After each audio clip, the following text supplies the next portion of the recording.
You've got ideas, you've got ambition, you've got no time, or so you think. I'm Marissa Lonick, and I help busy moms with big dreams and no time. Join me each week as I dive into time management strategies, goal setting and achieving framework, and inspiring guests who are juggling mom life, work life, fill in the blank life. Dreams don't work unless you do, and just because you're a mom doesn't mean you can't still make it happen, whatever it means to you. Welcome to the Mama Work It podcast.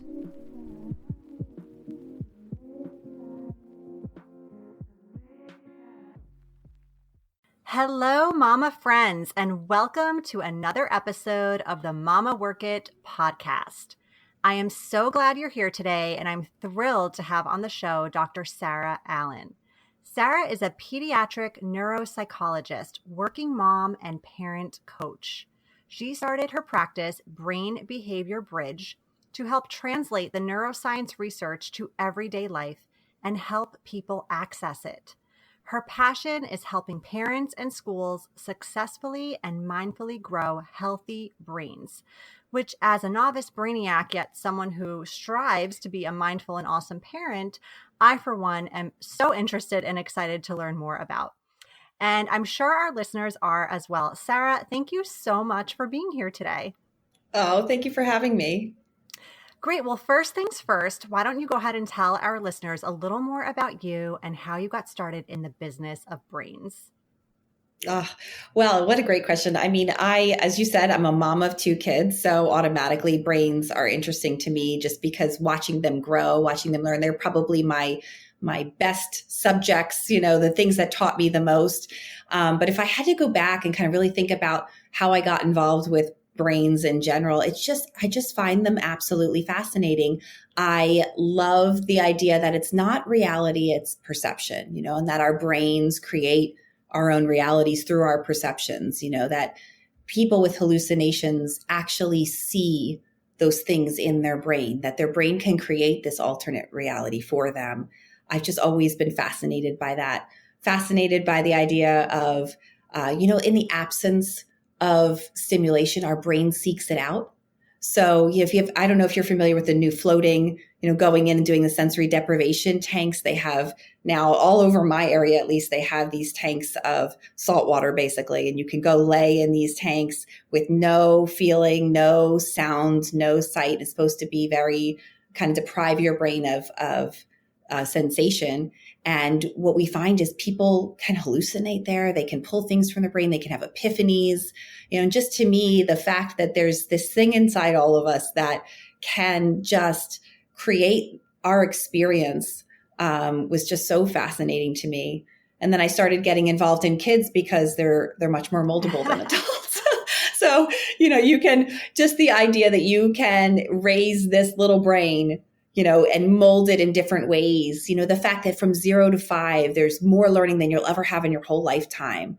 That we have twice the amount of brain cells that we're ever going to have in our whole life, at least. And we go through this process of getting rid of the ones we don't want and keeping the ones we're using.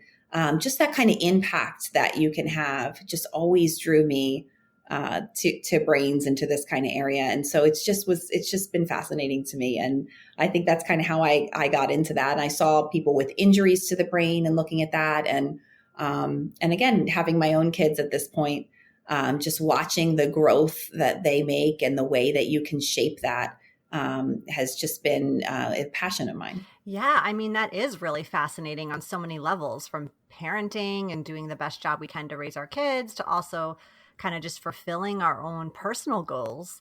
And I imagine the brain plays a big part in both these areas of life. So I'm excited to chat about both elements today.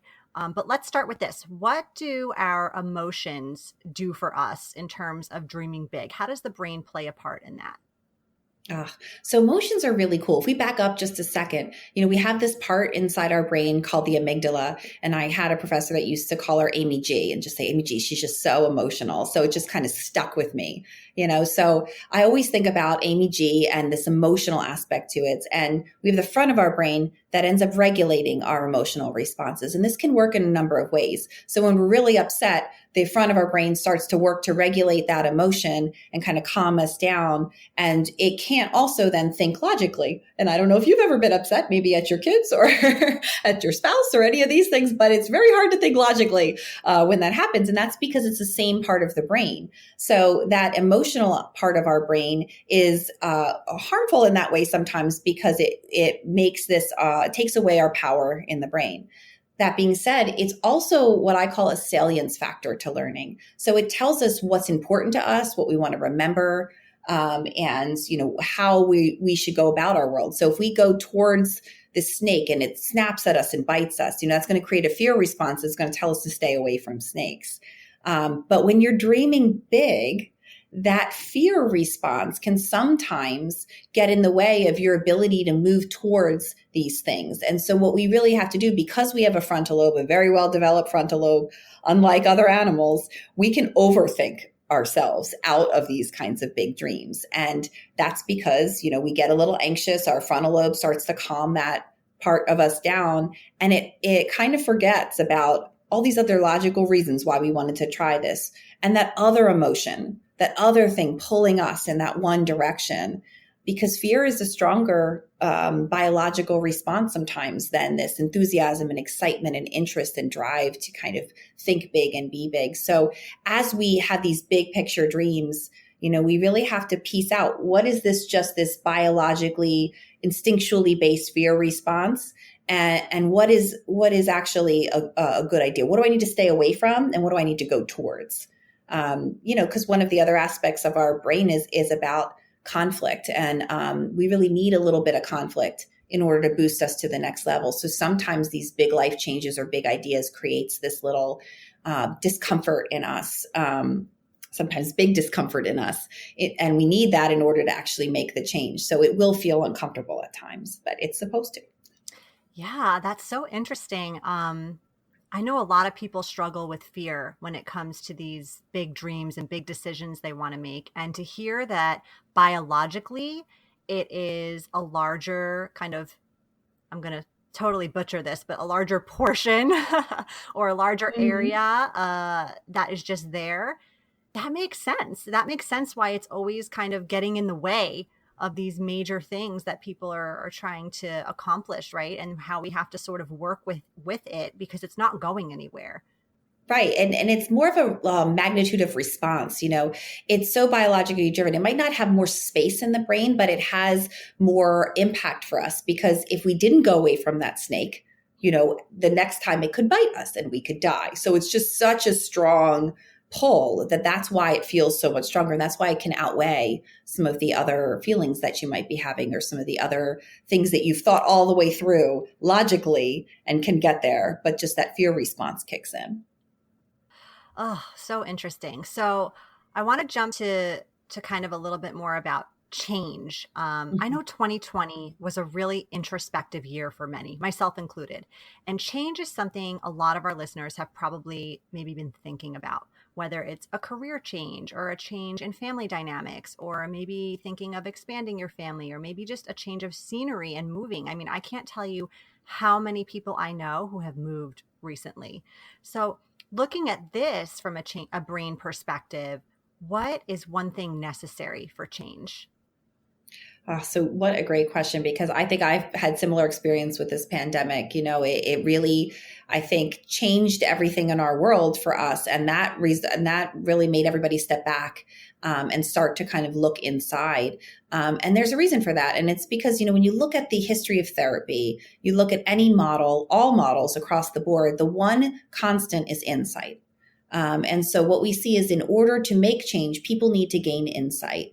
So part of this kind of push towards self-reflection is that natural brain pattern of saying, okay, wait a minute, I need to, this feels uncomfortable and I need to figure something out. I might need to make a change. Well, the only way to do that is to start to get insightful, to gain insight into your thoughts, into your feelings, into who you are as a person, and start to shift that into making that change. Insight is a requirement for change. we often have these kind of more subjective, subconscious kind of thoughts that we don't fully bring into the light. So we'll have these feelings, or we'll respond to something in a funny way. I don't know if that's ever happened to you, where you're out and somebody says something, it just strikes you the wrong way, but you have no idea why. And the only way that you can control your response to that feeling is by starting to say, wait a minute, why am I feeling this way? Gaining some insight into what caused that reaction. So then you can choose the way to respond to that. Otherwise you end up with some behavior, some snappy comment or something that you didn't need to say because you didn't gain that insight. Yeah, exactly. So really, in order to make good, meaningful change, you need to have that insight.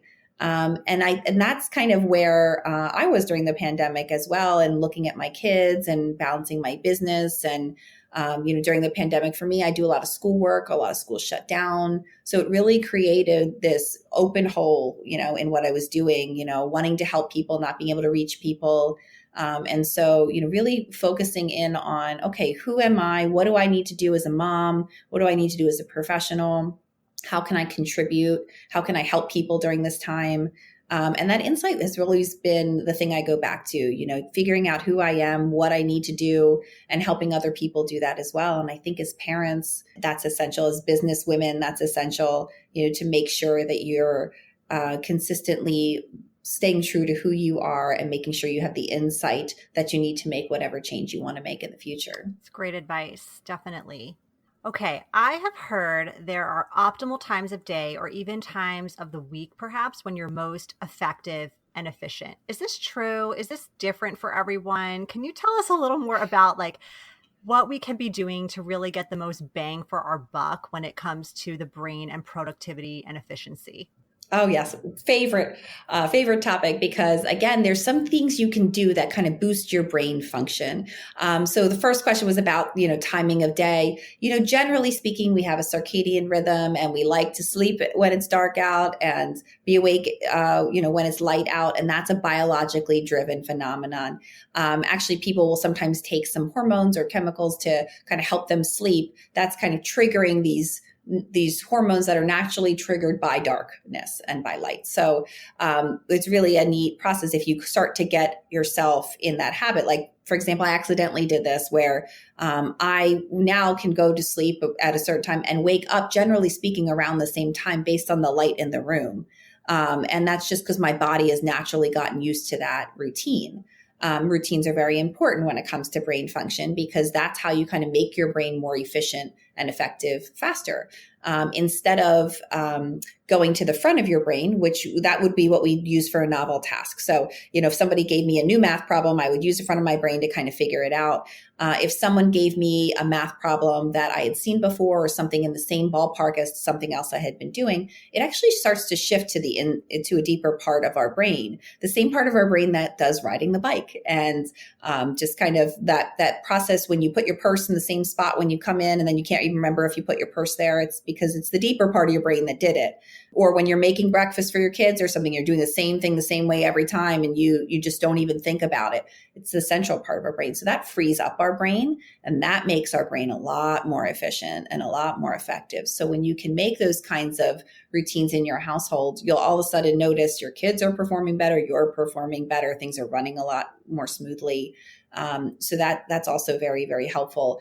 But there are also people that are just better at different times of the day, their bodies function better. And I think, I partnered at one point with a wonderful executive coach named Emily Golden, and she really encouraged me to think about my time of the day. What's my best time? And to not apologize for that and to just really start to plan your things. And, as a owner of my own business, I have some flexibility in some of that, and I'm able to schedule things at certain times and be okay with that. And the more creative I get, the more I start to tap into that as well. And that's definitely a brain-based phenomenon. Other things that can make your brain really efficient and effective are what you eat. So every single thing that we eat actually turns into the chemicals that our brain uses to function. So the neurons or the cells in our brain use what's called neurotransmitters, which are these hormones, kind of chemical aspects. And the things you eat is what makes those things. And that just to me is fascinating. And I remember the time that someone taught me that when my training, and it just kind of blew my mind. I knew that, food was fuel for the body, but for some reason, just thinking like, if I put this in, that's the power my brain has. If I put this fatty fried food in my brain, my cells actually can't move as well. They get rigid and they're not able to kind of be efficient and effective. Like that connection to me is just absolutely incredible. And so really one of the best ways that you can give yourself a head start is with healthy eating, healthy fats, just the normal things that we consider healthy diets, but low fat cheeses, fish, nuts. These things give you that boost to really, your cells actually get flexible and they actually get more efficient. They can work better. They're more adaptive. And then you couple that with movement or exercise. Exercise actually has this fun cleansing effect and it increases like a growth hormone in your brain. So it gives you that boost that you sometimes feel, if you work out hard enough, you kind of get that high. You don't always need to get that high in order to feel the effectiveness, but your brain thrives off of that kind of flushing. And speaking of flushing, the other thing that helps is sleep. We've actually seen some really cool rat studies that showed us that all of our brains sit inside our skull with fluid that surrounds it and kind of runs things through it. So it flushes it out. And in sleep, it's actually clearing out the space between our cells. It's kind of like the janitor in a school that makes the school so much more effective the next day by cleaning up everything that's out in the middle of the classrooms and in the middle of the hallways. Or, for example, the woman who I could not live without that cleans my house, who can just gives that cleansing feeling. That's what sleep does for your brain. It's categorizing, grouping everything. It's why you have those weird dreams because, thing A is getting put in file A and thing B is getting put in file B, but they're crossing a little bit. So you somehow get this weird dream mixed in the middle. But once everything gets filed and you have that sleep, between sleep, healthy eating, and some exercise, all at a relatively moderate level, you're really going to give your brain that head start. And those are your key things to being more successful.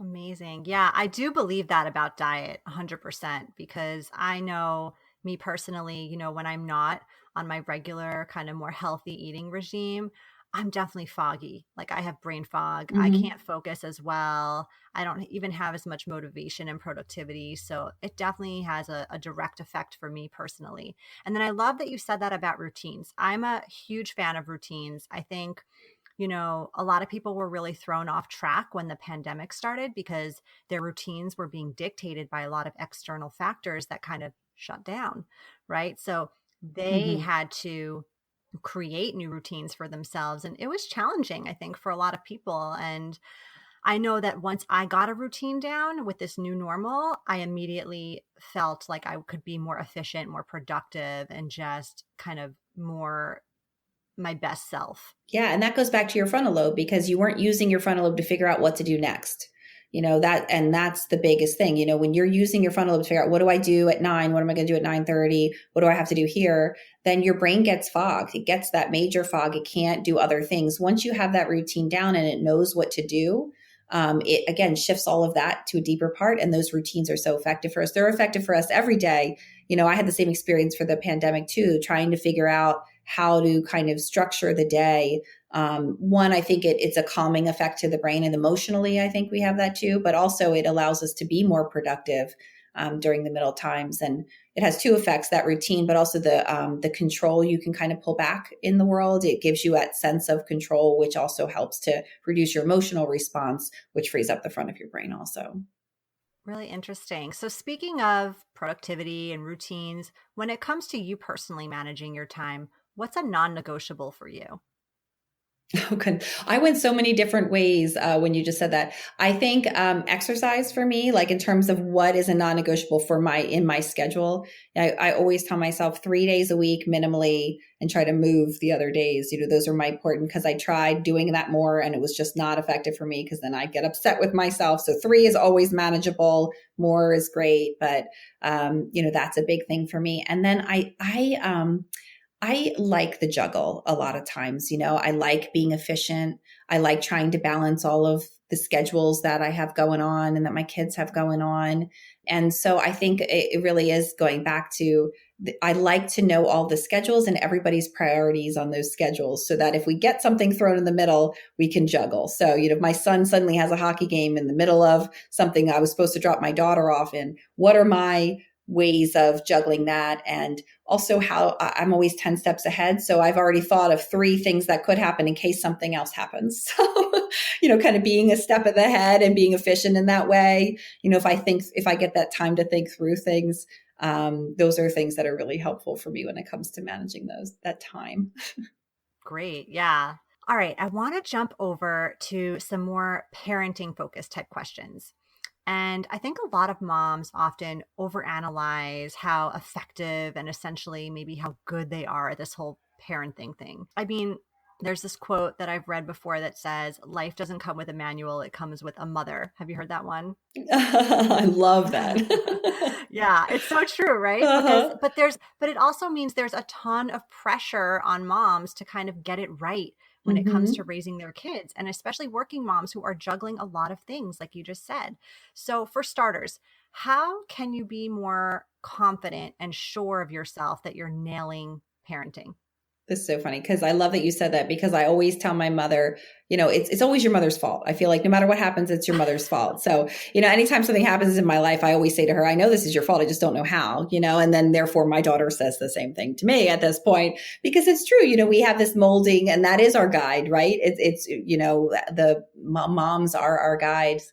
And I do get asked that same question a lot, how do I know if I'm being a good parent?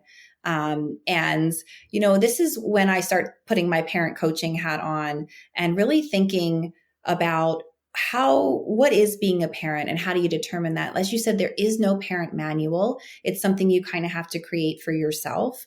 And I think that comes from some really good soul searching and from some self understanding. And once you have a good sense of who you are and who you are as a parent, you're not looking at Miss Smith down the street who's looking at the way you're parenting. You're not even considering that, because you know who you are and what you value. And so the model that I use with my clients is to really go through this process of understanding themselves, figuring out who they are as people. And I think as moms, we lose this a lot. We're always at somebody else's whim, where we're either doing something for a kid, doing something for work, doing something for everybody else in our lives, but we forget to who we are and what we need. And that's how our girls, model that and do the same thing for themselves. And honestly, I think even our sons will model that as parents too these days. And so I think the first step is to really go and know who you are. I use a growth mindset approach. So where are you glowing? Where are you just rocking life right now? And then where do you need to grow? What are things you want to work on? And you go through this process of trying to figure this out. One of my favorite activities that I do with my clients, because I loved it when I went through the same process, was to ask them, what's your superpower? Now tell me not only what you think your superpower is, but what do you think your friends and what do you think your spouse or what do you think your family would tell you your superpowers are? And when you start asking people and you see that mirror kind of coming back to you, it's such a great way of identifying those things. We do this in job settings all the time. We have work performance reviews and things, but we never think about doing it for ourselves and as parents. So once we have that process down and we really understand who we are and what our goals are, we can start to model for our kids, hey, I'm glowing here and I need to grow here. And these things are important to me. And it's important for me to be healthy. I value that. So I'm going to work out at this time, and what's important for you, for my daughter, for example. And we go through that same process with her. Where are you glowing? Where do you need to grow? What do you value? What are you really excited about that you did? And what do you want to work on? And you'll be surprised the things that come out of your kids' mouths. And even if your kids are younger, you can start to do this for them. What skills do I want them to build? If my kids are 2, I really want them to start to think about how to express themselves with their words or how to handle no. How to control their behavioral response. You can still do it at kind of all levels by just thinking, what do my kids need to learn? What do they need to grow? Where am I going? So older kids can do this for themselves. Now you have 2 glow and grow charts in your house that you're supporting each other for. And then you also need to do that as a parent. So you do it as an individual, as your child, but then also as a parent, you say, what's important to me for my kids? For me, it's coping skills. I've had a lot of difficult things happen in my life. I lost 3 kids before I had my kids. They all lived about an hour. My sister died of breast cancer. I got a divorce recently. I moved. So it's funny that you said that in the beginning. And all of these things wrapped together. The important part for me was coping, moving through it and figuring out how are you going to do that and where are you going to come out on the other side. And so that's an important value for me, for my kids. That doesn't necessarily mean it's an important value for somebody next door. So it's really important to identify your own values and the things that you think are important for your children to learn and write them down. So now we have a glow and grow chart from our kids for us, and then for us as parents. That's basically your parent manual. Because now when something happens with your child, for example, if my daughter had a goal of advocating for herself, using her words to really speak for herself, and something happened in her classroom, instead of me swooping in and grabbing the teacher and saying, well, you have to fix this, I might look at her chart and say, you know what, advocacy is a really big goal for her right now. I'm going to ask her to try to talk to her teacher herself. And she might feel uncomfortable with that because remember, we need a little conflict to breed some change. So it might not go great. She might push back a bit. But once she does that, that kind of change that she's going to experience is going to grow her in a way that we couldn't have done if we swooped in. And so, I think thinking about your kids in that way, thinking about what do they need to learn? Again, the kids kicking on the floor at 2 years old, instead of thinking, I want to manage this behavior, think, what do they need to learn? I think they need to learn to use their words, or I think they need to learn how to control, like I said before, the response to this, how to hear no. You will respond as a parent in a much different way than you would if you just allowed that behavior to speak. And kids really do speak with their behavior. So you're really looking at the way they're behaving and seeing if they're trying to tell you something. And I think that goes a long way. And then you're right, it isn't that complicated. As much as kids push our buttons and as hard as this parenting thing is, there is some simplicity in it when you think about it. There's no right and wrong answer. There's no certain bedtime, certain wake time, certain food. There's none of that. It's about listening to your kids, thinking about them as people and what they need to learn. And then you're really doing just such a great job in terms of raising them. And I think the other thing is about thinking, if you are listening to this podcast, if you're asking questions, if you even have the thought, hey, am I a good parent? You're a good parent, because that's what it takes. It takes that ability for growth. Yeah. Oh, I love that. I love the grow and glow idea. I mean, what an amazing concept. So simple, like you said, but just such a great tool. And I like that you can involve your kids in that, in kind of areas that they want to grow in, areas that they feel they're glowing in. What would you say is kind of like the turning point and when you as a parent are going to make those decisions? Obviously, a 2-year-old, you're going to make those decisions, but what is a good age, just about that you could kind of involve your kids more in that decision? Oh, this is such a great question. I think any age. I think even at 2, you could be having the conversation and mommy's working on this. What do you want to work on? And I think you should work on this. And as they're younger, you might have more of a say. You might lead them a little bit more, but really young kids 5, 6, they can still participate in this. They're at their own level. And it's still important to have those conversations. Again, you might direct and kind of guide. My kids are 9 and 10. I still guide. It's the mother in me. There's nothing I can do about it. It's going to come out, right? But it's also important to hear their perspective and where they're coming from. And you will be so, so surprised at the things that come out of those little mouths. They're just, they have the capacity for insight at a young level. And if you continue these conversations from young all the way to old, it'll be a natural habit of theirs. It'll be something natural. Glow and grow charts aren't new. It's something that my daughter had done in one of her classes that I thought was just phenomenal. But the use of it in this way, I think, is what really kind of brings it to the next level. And then you're growing kids, you're growing brains that have the capacity to start to look inside and start to see where they're doing well, where they're doing poorly, how they can move. They can hear criticism. They can hear it when it's worthy, when it's not worthy, and they really put it into mind, and then they can keep making these changes. And then they're thinking about what's important to them and what they like and what they want to do, so that we don't get people who end up at 45, 50, who've been a high-powered lawyer working 80 hours a week and suddenly say, wait a minute, something's wrong. There's more to life. I never actually thought about what I want out of life, what makes me successful, and that's a problem. So we really want to encourage this at a very young age. So the answer to the question is really start it now, start it all the time, because having that conversation, one, for yourself, it's good.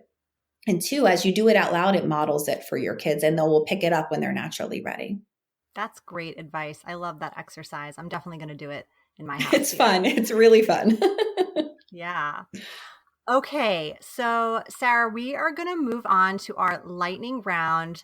These questions have nothing to do with the brain or anything that we've talked about. They're just fun questions, random, so our listeners can get to know you a little bit better on a more personal level. Are you ready? I think so. Okay, go. Okay. Okay. What is your guilty pleasure TV show? Ooh, my guilty pleasure TV show is probably that the yachting show, the Below Deck.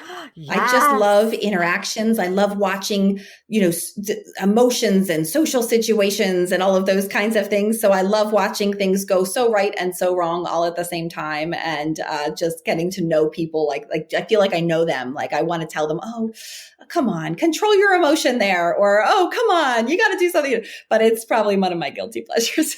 Yeah, no, that's a great choice. And they're all stuck on this boat. So it's like you can't go anywhere. Right. They can't get away. So they have to figure out how to communicate, which really, it's some interesting communication strategies when you watch it. Some piece out and that's it, and they're gone. And other ones hang around and, develop these skills. You're absolutely right. It's very interesting to me. Yeah, definitely. All right. What book are you reading right now? So I am reading this book called Maybe You Should Talk to Someone. I absolutely love it.